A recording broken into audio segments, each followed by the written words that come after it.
Hey, sixth graders! We are on lesson 1.5. So let's get started. Looking at how we're going to examine all the evidence that we have collected this week. So we know that scientists use models, both digital and physical models, like the ones we created and used this week, to better understand our ideas.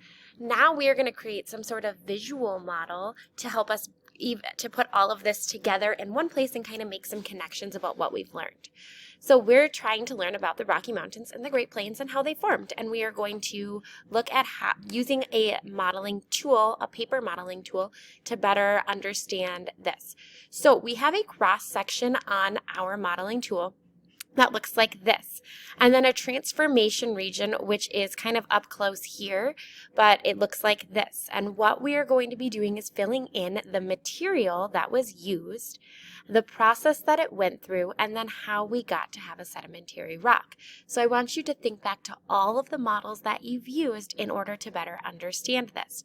Remember that we had our digital tool that we created and we played with that you all saw Fitz and Owen use, and then as well as the physical model with the Jolly Rancher so far.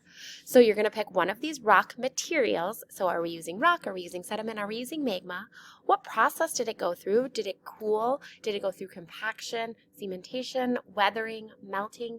And then what was the movement of those rocks? So was the magma rising? So remember when you clicked on that little button and the magma went up? Or was it erosion where the sediment and the rocks came down off the mountain or came in from the side? So you're going to complete this tool today. I hope that it helps you better understand and make some connections to those rocks. And then after that, you are going to be looking at some evidence cards, and you are going to determine how the Rocky Mountains and the Great Plains were formed by using these evidence cards. So remember that you have this characteristics chart that you can use at any time to help you look at these rocks, so the sedimentary and the igneous rocks.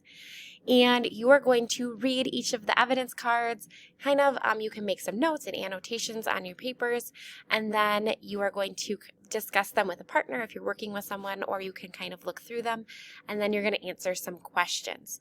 So what we're really trying to do is decide which piece of evidence supports which claim is accurate, which claim is not accurate, and which one is going to help us understand which types of rocks are in these areas, the Rocky Mountains and the Great Plains, and how they were formed.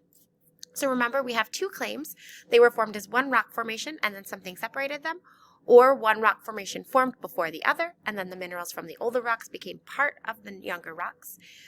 And I just want you to think for a moment, which one do you think we could eliminate, claim 1 or claim 2? And I'm going to go ahead and say I think we can eliminate claim 1, that they formed as one rock formation and then something separated them, because we know that the Rocky Plains and the Great Mountains formed in different ways, right? If we look at the kinds of rocks we have in each place, we can kind of decipher that they were formed in different ways. So we don't think that they were formed as one and then separated and then turned into some other kinds of rocks. It doesn't really make a lot of sense. So we're going to stick with claim number 2. But we're going to really kind of figure out why claim number 2 is important and how it works, and we're going to look at the evidence that supports claim number 2. So we're not just going to say, hey, we think it's claim number 2 and now we're done, right? We're going to look at the evidence to support it and pull it apart and make sure that it makes sense to us.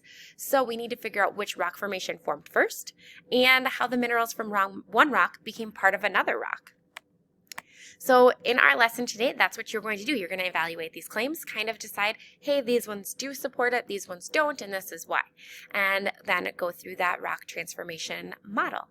I hope you enjoy kind of connecting these dots and putting it all together, and then we will move on to our mastery check.